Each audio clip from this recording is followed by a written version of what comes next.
নমস্কার বন্ধুরা, আজ আপনাদের জন্য পাঠ করব সুনীল গঙ্গোপাধ্যায়ের লেখা সেই বিখ্যাত উপন্যাস প্রথম আলো।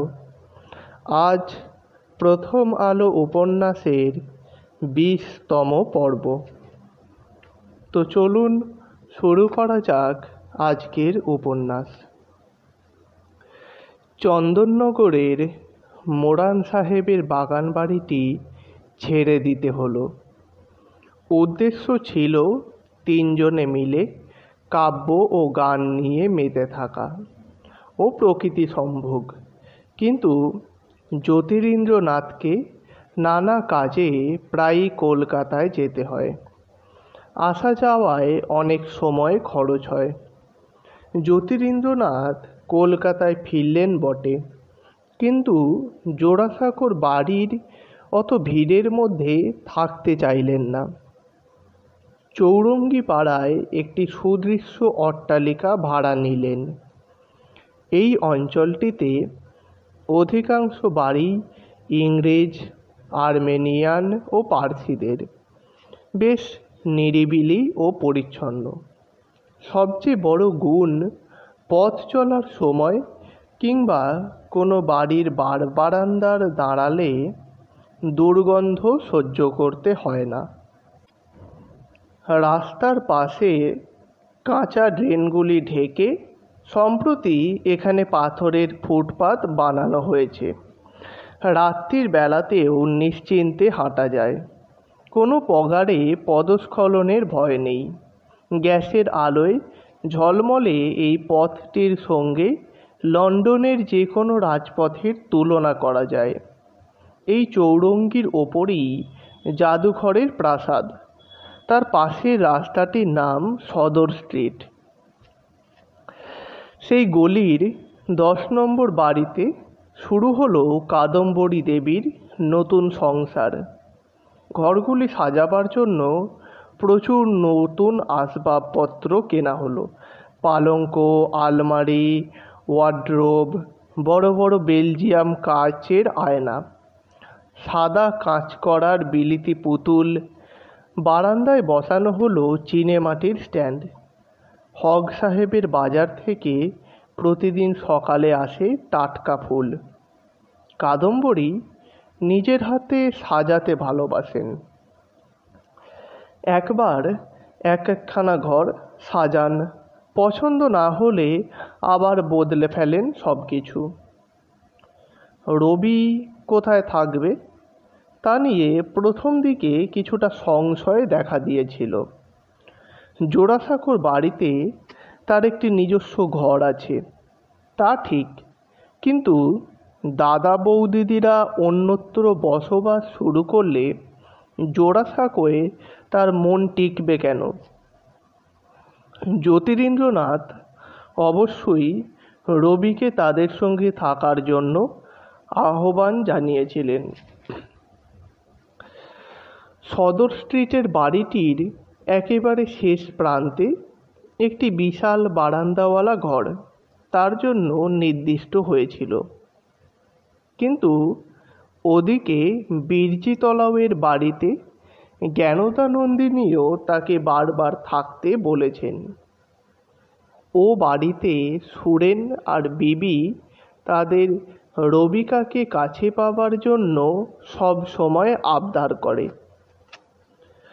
জ্ঞানদানন্দিনী বললেন, রবি, তুমি তো চন্দননগরে নতুনদের সঙ্গে অনেক দিন রইলে, এবার কিছুদিন আমার কাছে থাকো।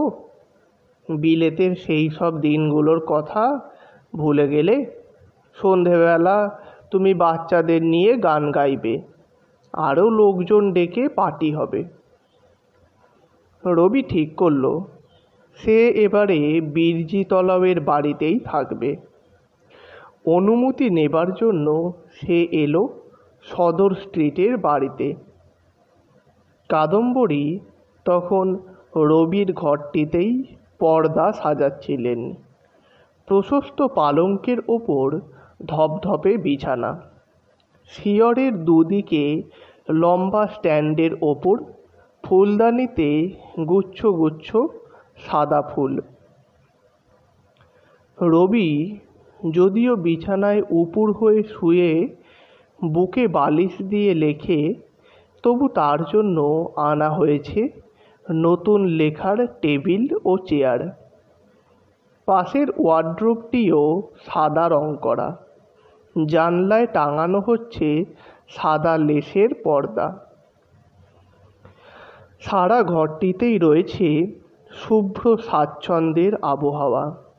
একটা টুলের উপর দাঁড়িয়ে কোমরে আঁচল জড়িয়ে পর্দার রিং পরাচ্ছেন কাদম্বরী। বৈশাখ মাস, বাতাস নীরস, আকাশে কোনো রং নেই। দারুণ দাহন বেলা। বিন্দু বিন্দু ঘাম জমেছে কাদম্বরীর মুখে। রবি বলল, নতুন বৌঠান, এত যত্ন করে কার জন্য সাজাচ্ছ এই ঘর? কাদম্বরী মুখ ফিরিয়ে কৌতুক হাসে বললেন, কার জন্য বলো তো? রবি বলল, বিশেষ কোনো অতিথি আসবেন বুঝি? কাদম্বরী বললেন, একতলার অতগুলো ঘর তাহলে হয়েছে কিসের জন্য? রবি বলল, বলা তো যায় না। বিহারীলাল চক্রবর্তী মশাই যদি কোনো রাত্রিরে থেকে যেতে চান, তাকে তো আর একতলায় পাঠানো যাবে না। চোখে বিদ্যুৎ খেলিয়ে কাদম্বরী বললেন, মরণ। রবি বলল, নতুন বৌঠান, সুরেন আর বিবি আমাকে খুব করে ধরেছে ওদের কাছে থাকবার জন্য। আমি ভাবছি কিছুদিন বীরজিতলাওয়ের বাড়িতে গিয়ে থাকলে কেমন হয়। শুধু রাত্রিটা কাটাবো ওখানে। বেশি দূরে তো নয়, দিনের বেলা যখন তখন চলে আসতে পারবো। বাতিহীন চিত্তে লণ্ঠনের মতন কাদম্বরীর মুখখানা সঙ্গে সঙ্গে নিষ্প্রভ হয়ে গেল। তিনি অস্ফুট স্বরে বললেন, তুমি এখানে থাকবে না? মেজ বৌঠানের কাছে থাকবে? কয়েকশো মুহূর্ত পলকহীন চোখে কাদম্বরী নিঃশব্দে তাকিয়ে রইলেন রবির দিকে। তারপর খুব ধীর গলায় বললেন, বেশ, তাই যাও, তোমার যদি ইচ্ছে হয়। সঙ্গে সঙ্গে রবির বুকটা মুচড়ে উঠল। সে কি জানে না কতখানি মমতায় এই ঘরখানি সাজানো হচ্ছে এবং কার জন্য? এখানে দাঁড়িয়ে সে চলে যাবার কথা উচ্চারণ করতে পারল কি করে? সে নিজেই কি দূরে গিয়ে থাকতে পারবে? কাছে এগিয়ে এসে রবি বলল, বাহ, তুমি অমনি এক কথায় রাজি হয়ে গেলে? তুমি বুঝি আমায় তোমার কাছে রাখতে চাও না? কাদম্বরী অন্যদিকে মুখ ফিরিয়ে বললেন, তুমি যদি থাকতে না চাও। রবির আর যাওয়া হলো না। অবশ্য এ কথাও ঠিক, যেখানেই জ্যোতিরিন্দ্রনাথ সেখানেই প্রাণের প্রাচুর্য, উৎফুল্ল পরিবেশ, অফুরান আড্ডা।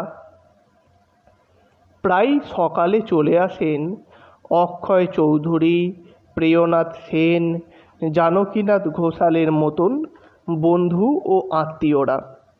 চা পানের সঙ্গে সঙ্গে খোশ গল্প ছাড়াও ভারতী সম্পাদনার কাজেও তাদের অনেক বাক্য বিনিময় চলে।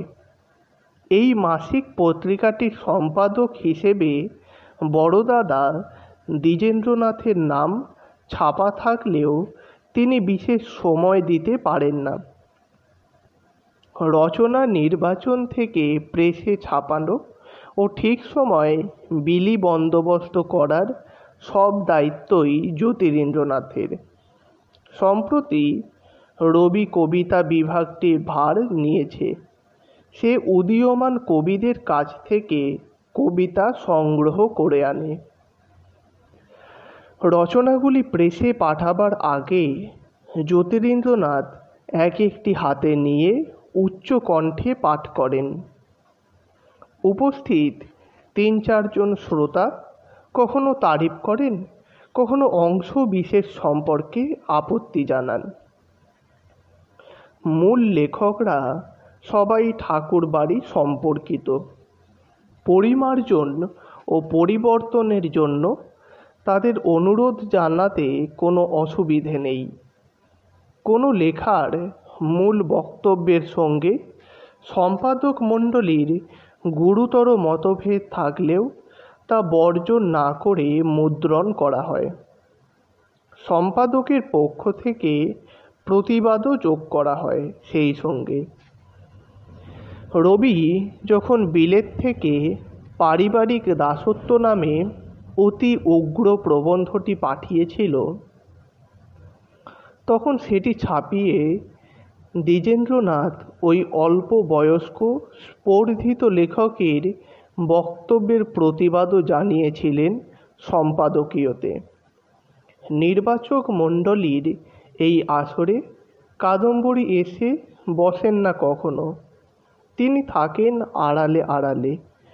কখনো রেকাবি ভর্তি লিচু এনে রেখে যান টেবিলে, কখনো নিজের হাতে তৈরি সন্দেশ। ঠিক সময় মতন চায়ের পট এসে যায়। হঠাৎ কোনো লেখা সম্পর্কে তিনি কোনো মন্তব্য করলে সচকিত হয়ে ওঠেন সবাই। তার উচ্চাঙ্গের সাহিত্য রুচির পরিচয় ফুটে ওঠে সেই কথায়। অক্ষয় চৌধুরী অনেকবার বলেছেন, নতুন বৌঠান, আপনি এসে বসুন না আমাদের সঙ্গে।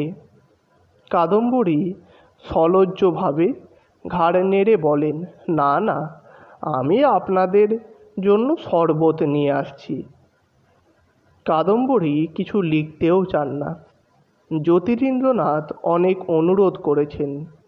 রবি ঝুলোঝুলি করেছে, হাত ধরে অনুনয়ের সঙ্গে বলেছে, তুমি লেখো, তুমি সাহিত্য এত ভালোবাসো, তুমি নিশ্চয়ই লিখতে পারবে। কাদম্বরী হেসে উড়িয়ে দিয়ে বললেন, যা, আমি কি জানি, ওসব আমার দ্বারা হবে না। ঠাকুরবাড়ির অনেক মেয়েই বাংলা লেখায় হাত দিয়েছে। স্বর্ণকুমারী নিয়মিত লেখিকা, তার একাধিক গ্রন্থ প্রকাশিত হয়ে গেছে। এমনকি অক্ষয় চৌধুরীর স্ত্রী শরৎ কুমারী, যার বাল্যকাল কেটেছে লাহোরে, তাই রবি তার নাম দিয়েছে লাহোরিনী। তিনিও বেশ লিখছেন। মেজ বৌঠান জ্ঞানেন্দ্র নন্দিনীর লেখার শখ আছে। তার বাংলা ভাষাজ্ঞান যেমন টনটনে, ঠিক ততটা নয়। রবি তার লেখা আগা পাশ তলা সংশোধন করে দেয়। কিন্তু যিনি হয়তো এদের সবার চেয়ে ভালো লিখতেন, সেই কাদম্বরী না লেখার ধনুর্ভঙ্গ পণ করে রয়েছেন। সকলের এই আড্ডা শেষ হয় দুপুরের ৩২ ব্যঞ্জন ভোজনের পর। কোনো রবিবার এই বৈঠক স্থানান্তরিত হয় মানিকতলার অক্ষয় চৌধুরীর বাড়িতে, কিংবা রামবাগানে জানকীনাথের বাড়িতে। একটা হলদে রঙের বাক্সে জমা থাকে সব পাণ্ডুলিপি, সেটাই ভারতীর সম্পাদকীয় দপ্তর। জ্যোতিরিন্দ্রনাথ সেই বাক্সটা বগলদাবা করে স্ত্রী ও ছোট ভাইকে নিয়ে ল্যান্ডো গাড়ি চেপে চলে আসেন উত্তর কলকাতায়। প্রখ্যাত কবিবর বিহারীলাল চক্রবর্তীও এসে যোগ দেন প্রায়ই।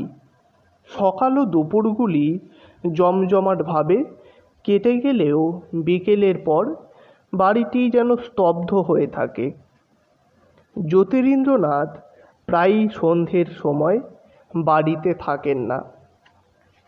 রবি তার জ্যোতিদাদার কর্মশক্তি দেখে মুগ্ধ হয়ে যায়। জ্যোতিদাদাই তার হিরো।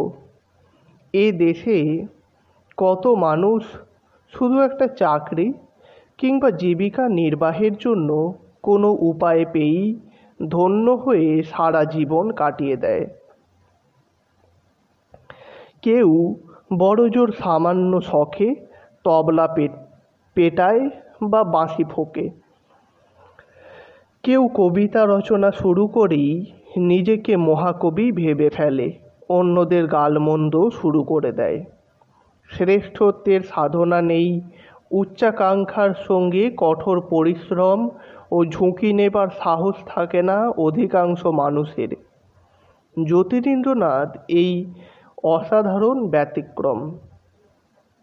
এমন আমোদে ও সঙ্গীতপ্রিয় মানুষটি তার কর্মকাণ্ড ছড়িয়ে দিয়েছেন বহুদিকে। মাসিক ভারতী পত্রিকা চালাচ্ছেন তিনি। আদি ব্রাহ্ম সমাজের পরিচালনা কার্যও তাকে করতে হয়। পিতার নির্দেশে জমিদারি তদারকির ভার তার উপর। সে কাজ করছেন দক্ষতার সঙ্গে, আয় বেড়েছে যথেষ্ট। এছাড়াও নিজস্ব পাটের ব্যবসা আছে জানকীনাথের সঙ্গে, তাতেও লাভ হচ্ছে এখন। এরকম যে কোনো একটা কাজের ভার নিয়েই অনেক মানুষ হিমশিম খায়। এরপরেও জ্যোতিরিন্দ্রনাথ ছবি আঁকছেন, লিখছেন নাটক। এত কাজের তিনি সময় পান কখন? যখন পিয়ানো বাজাতে বসেন তখন এমন তন্ময় হয়ে যান যেন ভুলে যান অন্য সব কিছু। আবার আড্ডা দিতে বসলে মনে হয় তার কোনো কাজের তাড়া নেই, অথচ প্রতিদিন একবার করে সেরেস্তায় গিয়ে হিসেবপত্র বুঝে নেন। পূর্ব বাংলায় কিংবা সুন্দরবনে কিংবা উড়িষ্যার জমিদারিতে ঝটিতি সফর করেও আসতে হয় মাঝে মাঝে। জ্যোতিরিন্দ্রনাথের সবচেয়ে বড় গুণ, কোনো কাজে তিনি ব্যর্থ হলেও নিরুদ্যম হন না। জেদ ধরে বারবার চেষ্টা করেন, তিনি জয়ী হতে চান। রবি জ্যোতিদাদাকে অনুসরণ করে প্রতি পদে পদে চলে। সে বুঝতে পেরেছে শ্রেষ্ঠত্বের সাধনার জন্য সর্বাঙ্গের ঘাম ঝরাতে হয়। লিখতে তার ভালো লাগে, কিন্তু সার্থক কিছু লিখতে গেলে নিজেকে তৈরি করে নিতে হবে। এমনি এমনি মহৎ সাহিত্য হয় না। তার কবিতায় ভাষা এখনো মর্মভেদী নয়, উচ্ছ্বাসের আবরণে চাপা পড়ে যাচ্ছে জীবনবোধ। লিখতে হবে, ছিঁড়ে ফেলতে হবে, আরও লিখতে হবে, অনেক লিখতে হবে। সারা দুপুর বিকেল রবি বিছানায় শুয়ে শুয়ে লিখে যায়। কখনো কবিতা, কখনো প্রবন্ধ, কখনো উপন্যাস, কখনো পুস্তক সমালোচনা। বিষয়বস্তুর শেষ নেই, ভাষার পরিধিও সীমাহীন। একটা কোনো অনুভূতি বা উপলব্ধিকে ঠিক ঠিক ভাষার বাঁধনিতে ধরে রাখার নামই সার্থকতা। তার জন্যই তো এত সাধনা। লিখতে লিখতে রবি একেবারে বিভোর হয়ে থাকে। সময় ও পরিবেশ জ্ঞান থাকে না। তার 21 বছরের ভাঁজহীন ললাটে কুঞ্চনের রেখা পড়ে। এক একটা কবিতা লিখতে গিয়ে কিছুতেই তার পছন্দ হয় না। বারবার কাগজ ছেঁড়ার বদলে সে একটা স্লেটে লিখতে শুরু করে। লেখে, কয়েক মিনিট তাকিয়ে থেকে মুছে দেয়, আবার নতুন লাইন মনে আসে। সারা বাড়ি নিঃশব্দ, দাসদাসীরা কেউ দোতলায় আসে না। মাঝখানে 2-3টে দরজা আছে বলে মাঝখানের শব্দও শোনা যায় না। হঠাৎ এক সময় এদিকে ভেসে আসে পিয়ানোর মৃদু ঝংকার। রবির ধ্যান ভাঙে, লেখা ছেড়ে সে উঠে আসে। শেষ গোধূলির আকাশে এখন বিষণ্ণ আলো। চৌরঙ্গির ওপারের ময়দানের আকাশে বারুদবর্ণ মেঘ, আর ফ্রি স্কুল বাগানের দিকে কোলাহল করছে অসংখ্য পাখি। দূর থেকে এই বাগানটিকে অরণ্যের মতন দেখায়। রবি খুঁজতে খুঁজতে এসে দেখল দোতলার সিঁড়ির দিকে ওঠার পরই যে হলঘর, সেখানে বড় পিয়ানোটার সামনে বসে আছেন কাদম্বরী। অন্যমনস্কভাবে টুংটাং শব্দে বাজাচ্ছেন একটা সুর। সেই সুরের সঙ্গে অপরাহ্ন শেষের আলোর যেন একটা মিল আছে। রবি পাশে গিয়ে দাঁড়ালো। কাদম্বরী টের পেলেন না। সাধারণত সাজসজ্জা সম্পর্কে কাদম্বরী উদাসীন। আজ কিন্তু তিনি বেশ সুসজ্জিতা। একটু আগে স্নান করেছেন, ধূপের ধোঁয়া রঙের শাড়ি পরা, খোলা চুলে বেল ফুলের মালা জড়ানো। তার সান্নিধ্যে একটা স্নিগ্ধ সুগন্ধ। রবি সুরটা চেনার চেষ্টা করল। না, তার কোনো গানের সুর নয়। জ্যোতিদাদার সৃষ্ট কোনো সুরও নয়, অন্য কিছু, যে সুর রবির অচেনা। হঠাৎ মুখ ফিরিয়ে রবিকে দেখেই বাজনা বন্ধ করে দিলেন কাদম্বরী। রবি বলল, থামলে কেন? বাজাও না। কাদম্বরী বললেন, তোমার লেখার ব্যাঘাত হলো, তুমি উঠে এলে। রবি বলল, না না, কোনো ব্যাঘাত হয়নি। কাদম্বরী বললেন, আস্তে বাজাচ্ছিলাম, ভেবেছিলাম অত দূরে শোনা যাবে না। রবি বলল, আমি এমনি উঠে এসেছি, শুনতে খুব ভালো লাগছিল। এটা কিসের সুর? আর একটু বাজাও। হাত সরিয়ে কাদম্বরী বললেন, এমন কিছু না, তুমি লেখা ছেড়ে উঠে এলে কেন? রবি বলল, আর মন লাগছিল না। হঠাৎ একসঙ্গে অনেক পাখি ডেকে উঠল। আমার মনে হলো ভোর হয়েছে বুঝি। এক একদিন ভোর আর সন্ধ্যার মধ্যে কোনটা যে কখন তা নিয়ে একটা বিভ্রম এসে যায়। ভোরবেলা পাখিরা বাসা ছেড়ে যায়, সন্ধ্যায় বাসায় ফেরে। তখন ওরা দিনটাকে বিদায় জানায়। কাদম্বরী বললেন, আমি বিদায়ের ডাকটাই শুনি। রবি বলল, সারাদিন ধরে এত লিখছি, এক সময় আঙুলগুলো বিদ্রোহ করে উঠল। মন বলল, চলো যাই, নতুন বউঠানের সঙ্গে গল্প করে আসি। তারপর শুনতে পেলুম তোমার পিয়ানোর সুর। চুপি চুপি এসে তোমার এই সুরের তন্ময়তার রূপখানি দেখছিলুম। রবির দিকে ঘুরে বসে থুতনিতে আঙুল দিয়ে কাদম্বরী বললেন, কি গল্প হবে মশাই? তোমার আগেকার জীবনের গল্প? আমার আগেকার জীবন, বাপের বাড়ির কথা? গল্প করার তো কিছু নেই রবি। একরত্তি বয়সে আমি চলে এসেছি। এরা কেউ আমার বাপের বাড়ির লোকদের পছন্দ করেন না। কতদিন যাইনি। বাপের বাড়ির কথা নয়, হেকেটি, তোমার পূর্বজন্মের গল্প, যখন তুমি ছিলে গ্রীসের এক দেবী। ছিলাম বুঝি? বাহ, তোমার মনে নেই? তখন তোমার ছিল 3টি মুখ। একটা সুন্দর মুখেই জগৎ জয় করা যায়, সেই রকম তিনটি মুখ। কি বিকটই না জানি দেখতে ছিল তাকে, 3 মুখ মেয়ে। ইস না গো, স্বর্গ, মর্ত আর সমুদ্র, 3 দিকে তার দৃষ্টি। সে ছিল মায়াবিনী। পারসিফনকে যখন চুরি করে পাতালে নিয়ে যায়, তখন হেকেটি জ্বলন্ত মশাল হাতে খুঁজতে গিয়েছিল। তুমি তখন কোথায় ছিলে? আমি হয়তো তখন ছিলাম গ্রীসে, সেই দেবীর এক নামহীন স্তাবক। কেন আমাকে ওই নামে ডাকো? আমি বুঝি না। তোমারও যে রয়েছে সেই মায়া। আমি যখন যেদিকেই তাকাই তোমার একটি মুখ দেখতে পাই। তুমি তো সর্বক্ষণ তাকিয়ে থাকো খাতার পাতার দিকে, সেখানেও কি তোমাকে দেখি না? কাদম্বরী উঠে দাঁড়িয়ে বললেন,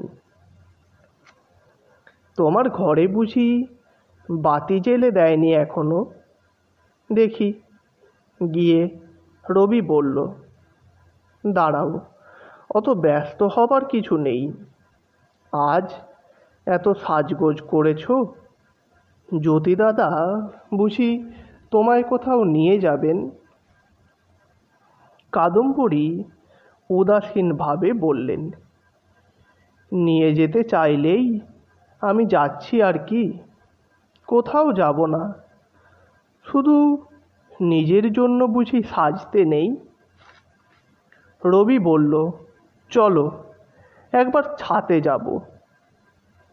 এখনই নেমে আসবে সন্ধ্যা, দিগন্ত সীমা মুছে গেলে ছাতে হাঁটতে থাকলে মনে হয় যেন অনেক দূরে চলে যাচ্ছে। এক একদিন সুরেন, বিবি, সরলারা চলে আসে এ বাড়িতে।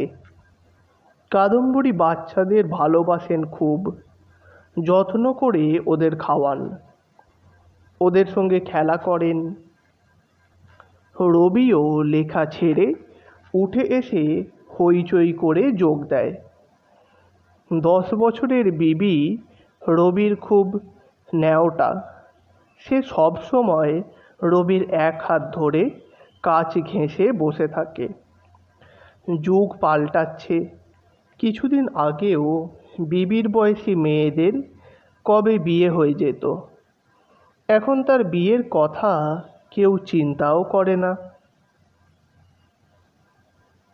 জ্যোতিরিন্দ্রনাথকে সন্ধ্যের সময় পাওয়া যায় না। নাটক নিয়ে খুব মেতে আছেন। তিনি এখন প্রতিষ্ঠিত নাট্যকার। শুধু ঘরোয়া অভিনয় নয়, লোকে টিকিট কেটে তার নাটক দেখে। পাবলিক থিয়েটার প্রতিষ্ঠিত হবার পর ইদানিং বাংলা নাটক খুব জনপ্রিয়। গিরিশবাবু, অমৃতলাল, বিনোদিনীর নাম লোকের মুখে মুখে। বারবণিতাদের নিয়ে প্রকাশ্যে নাটক অভিনয় করা নিয়ে নীতিবাগীশদের ঘোর আপত্তি ছিল, কিন্তু জনসাধারণের প্রবল উৎসাহে সে আপত্তি ভেসে গেছে। গিরিশবাবু মাতাল এবং দুশ্চরিত্র হিসেবে কুখ্যাত। প্রকাশ্যেই তিনি বেশ্যালয়ে গিয়ে মদের আসর বসান সারা রাত। তবু নাট্যকার এবং অসাধারণ অভিনেতা হিসেবে লোকে তাকে সম্মান করে। নাটকের মহড়ার সময় জ্যোতিরিন্দ্রনাথ অনেক রাত পর্যন্ত উপস্থিত থাকেন সেখানে। মেজ বৌঠানের বাড়িতেও প্রায় রাতেই নিমন্ত্রণ থাকে জ্যোতিরিন্দ্রনাথের। জ্ঞানদা নন্দিনী অনেক লোকজন ডেকে পার্টি দিতে ভালোবাসেন। সেখানে সুরাপানের কোনো নিষেধ নেই। এরকমটি হওয়ার উপায় নেই জ্যোতিরিন্দ্রনাথের নিজের বাড়িতে। অল্প কয়েকজনের ঘরোয়া আসর কাদম্বরীর পছন্দ। একগাদা লোক নিয়ে জ্যোতিরিন্দ্রনাথ হই হুল্লোড় সহ্য করতে পারেন না। রবিও স্বস্তি বোধ করে না খুব বেশি জনসমাগমে। সদর স্ট্রিটের বাড়িতে সকাল দুপুরের পরিবেশ একরকম, অপরাহ্ন সন্ধ্যায় অন্য রকম। তো বন্ধুরা, আজ এ পর্যন্তই। পরের দিন নতুন কোনো পর্ব, নতুন কোনো গল্প, নতুন কোনো উপন্যাস নিয়ে হাজির হব আপনাদের সামনে। আর হ্যাঁ, চ্যানেলটিকে সাবস্ক্রাইব করে অবশ্যই সমৃদ্ধ করবেন, যাতে নতুন কোনো গল্প বা উপন্যাস প্রকাশের সঙ্গে সঙ্গে আপনাদের কাছে পৌঁছে যেতে পারে। ধন্যবাদ।